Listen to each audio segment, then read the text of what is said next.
Hello guys, welcome back to my YouTube channel.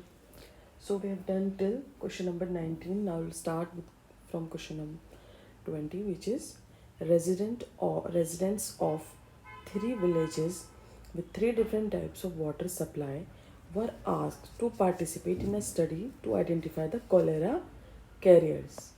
Okay, then because several cholera deaths had occurred in the recent past, virtually everyone present at that time submitted to the examination. The proportion of residents in each village who were carriers were computed and compared. So here you can see guys, cross sectional study क्या major करती है? The disease and the assess the association of the risk factor and the disease. Okay, क्या करती है वो? Major करती है the disease and the association of risk factors and disease. Okay, so in sudden outbreak of disease, a cross-sectional study involve the measurement of several exposure is the first step to investigate the cause. First step क्या होगा इसमें? Measurement of several exposure. ठीक है, major करेगी several exposure. अब यहाँ पे आप देख सकते हैं कि measurements of the exposure and effect they made at the same time. ठीक है, देखो देखो फिर से पढ़ो इसको, क्वेश्चन को, तब समझ में आएगा. Residents of three village. ठीक है, थ्री विलेज के रेजिडेंट्स. ठीक है, with three different type of water supply. Three village है तो उनके तीन वाटर सप्लाई हैं अलग अलग. They were asked to participate in a study. उनको एक पार्टिसिपेट किया गया है कि स्टडी में to identify the cholera carrier. के कॉलेरा कैरियर क्या है? ठीक है, because several cholera deaths had occur in the recent past. क्योंकि पास्ट में काफ़ी सारी कॉलेरा की वजह से डेथ हुई हैं. Virtually every one present at the time submitted to the examination. Means के जितने भी लोग थे वो सब प्रेजेंट हो गए एट द टाइम जब उसको एग्जामिन किया गया कॉलेरा को. ठीक है, तो the proportion of the resident in each village who were carrier were computed. उसको जो कैरियर था कॉलेरा का उसको देखा गया, कंप्यूटर किया और कंपेयर किया गया. ठीक है, उसी टाइम पे हम क्या कर रहे हैं? डिजीज़ और उसका इफेक्ट को देख रहे हैं. दोनों चीज़ें हम क्या कर रहे हैं उसी टाइम पे? उसका एक्सपोजर भी देख रहे हैं और इफेक्ट कंपेयर. ठीक है, कंप्यूटेड एंड कंपेयर. तो ये क्या हो गया हमारा? Cross sectional study. ठीक है, रेस्ट स्टडी मैं आगे बताऊंगी क्या क्या है. तो यहाँ पे आप देख सकते हैं examination of population at one point of time to measure the carrier state is cross sectional study. ठीक है, the simplest in concept and execution is the cross-sectional study. In this, a set of individual are chosen who may represent sample of the general population. ठीक है, इसमें भी हमने तीन village के लोगों को जो कि जहाँ पर ये कॉलेरा का डेथ हो रहा था वहाँ से उनको लिया था रिप्रेजेंटेड सैम्पल को इन अ पर्टिकुलर कम्युनिटी और सैम्पल ऑफ मेंबर्स ऑफ सब स्पेशल सब group, school children, the arm for worker in a particular industry etcetera. The measurement of exposure. ठीक है, बिकॉज दे वर गेटिंग से डिफरेंट ये supply.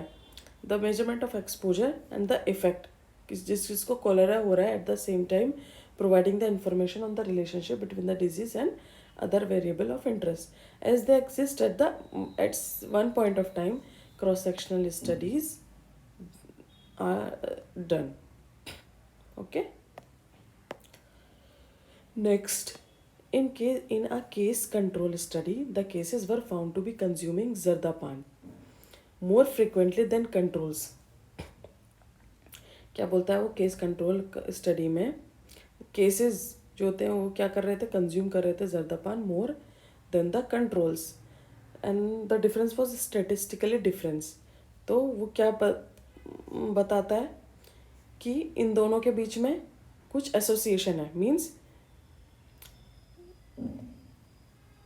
ठीक है, जर्दापान ये and a case control study can only show association not causation. ठीक है, क्योंकि केस कंट्रोल स्टडी है तो क्या बता रही है कि जर्दापान मीन्स कि जो लोग हो सकता है जर्दा खान पान खा रहे होंगे उनको कैंसर हो रहा होगा। ठीक है, because they are saying difference was statistically significant. ठीक है, an association exist. Next, the case control studies shows the following distribution of smokers and non-smokers in a patient of oral carcinoma and control the odds ratio in smoker। तो odds ratio क्या होता है?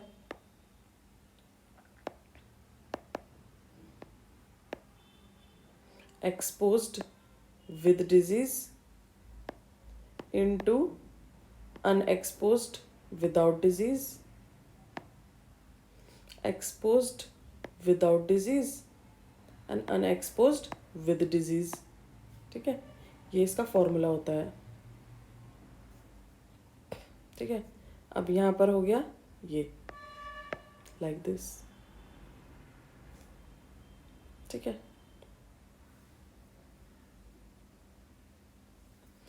so here what we will do, 30 into 30, 20 into 20, it will be around 2.25। Okay, next, इस formula का फिर से आपको मैं यहाँ पे अच्छे से लिख देती हूँ अगर समझ में नहीं आया किसी को। ये जो टेबल है, तो ओड्स रेशियो क्या होता है हमारा, exposed cases with disease into unexposed without disease, exposed without disease, unexposed with disease। ठीक है, next, the tobacco preparation mainly use to clean the tooth, तो उसको हम क्या बोलते हैं, मैशरी। ठीक है, नेक्स्ट, क्रॉस सेक्शनल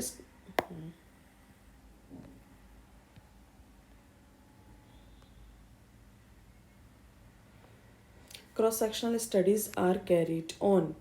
तो क्रॉस सेक्शनल हम स्टडी किस पे एग्जामिन करते हैं, अभी एक हमने एग्जाम्पल लिया था विलेजर्स का, तो हमने क्या लिया था, 3 विलेज अलग अलग थे।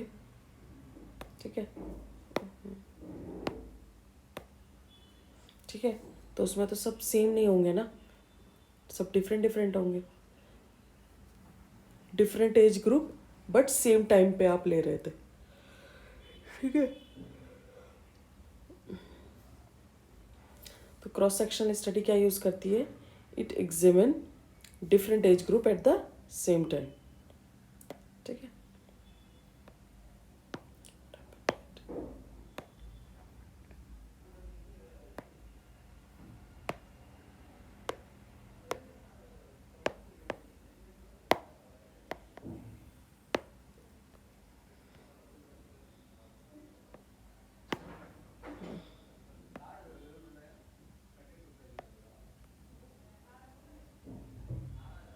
Next, Berksonian bias in a case control study is due to. तो ये बर्कसोन बायस होता क्या है, इसमें क्या होता है, ये सिस्टमेटिक एरर होता है in the determination of association between the exposure and disease. ठीक है, ठीक है, क्योंकि देखो ये अकर होता है due to different hospital admission rates of cases and control. ठीक है, इसको हम बर्कसोनियन बायस बोलते हैं। ओके, डिफरेंट एडमिशन रेट की वजह से। ठीक है।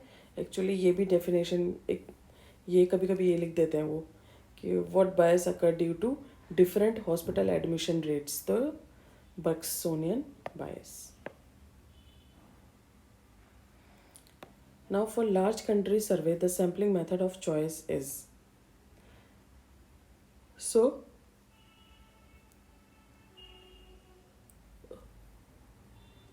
बताओ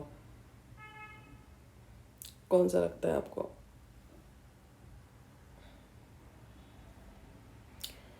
सी, मल्टीपल तो कुछ है ही नहीं, क्लस्टर हम नेचुरल पॉपुलेशंस में लेते हैं. ठीक है. अब फॉर कंट्री सर्वेज में हम मल्टी फेज भी यूज़ नहीं करते हैं, मल्टी स्टेज करते हैं. देखो यहाँ पे क्या है मल्टी स्टेज फर्स्ट, तब आपको समझ में आएगा. Multi stage sampling, it is a sub sampling within group chosen as cluster sample. Group के अंदर हम क्या करते हैं, क्लस्टर सैंपल को चूज़ करते हैं. Cluster, the first test is to select the group और clusters, then sub samples are taken in as many subsequent stages as necessary to obtain the desired sample size. ठीक है. Example, first stage choice of state with in country. ठीक है, एक country ली हमने, फिर उसके अंदर हम क्या गए, स्टेट. ठीक है, स्टेट के अंदर हम क्या गए, टाउन. फिर हम कहाँ गए, नेबरहुड. ठीक है. तो ये क्या हो गई हमारी, हम डिफरेंट स्टेजेस पर जा रहे हैं. ठीक है. तो ये क्या हो जाता है हमारा. अब देखो मल्टी फेज में क्या होता है, this is use to take basic data from large sample and detail from sub sample. ठीक है. लाइक कोई भी एक टाइफॉइड का पेशेंट आ गया है, या मान लो डेंटल कैरीज का पेशेंट आ गया है. ठीक है. नहीं ये इसमें नहीं आएगा, खैर बताती हूँ मैं आगे उसको भी. Sequential sampling panel, multi stage. ठीक है. तो यहाँ पे मल्टी स्टेज का समझ में आ गया आपको. It's practical and economical for large population.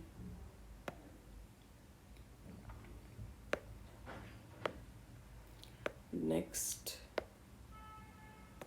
Case control studies are also called. तो केस कंट्रोल स्टडी को हम बैकवर्ड स्टडी कहते हैं. क्यों? पहले हमारा ये होता है कॉज एंड एक्सपोजर. ठीक है, सॉरी एक्सपोजर देन कॉज देखते हैं, इसमें उल्टा जाते हैं.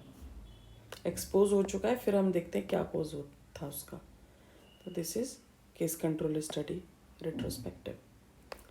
Next 28, the study of disease frequency and distribution is.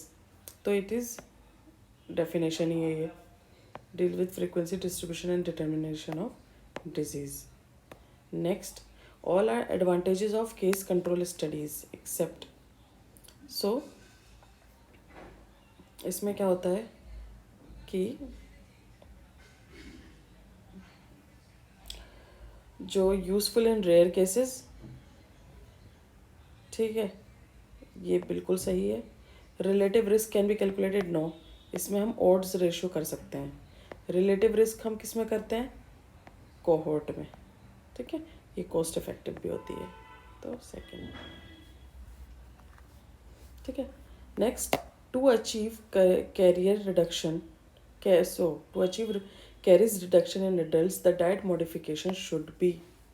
कैसे होना चाहिए, हमें उसको कैसा करना चाहिए, रेस्ट्रिक्ट कर देना चाहिए in between the meals sugar. ठीक है. Frequency sugar intake between meal is the main carcinogenic factor. Next, the cumulative effect of a disease past and present.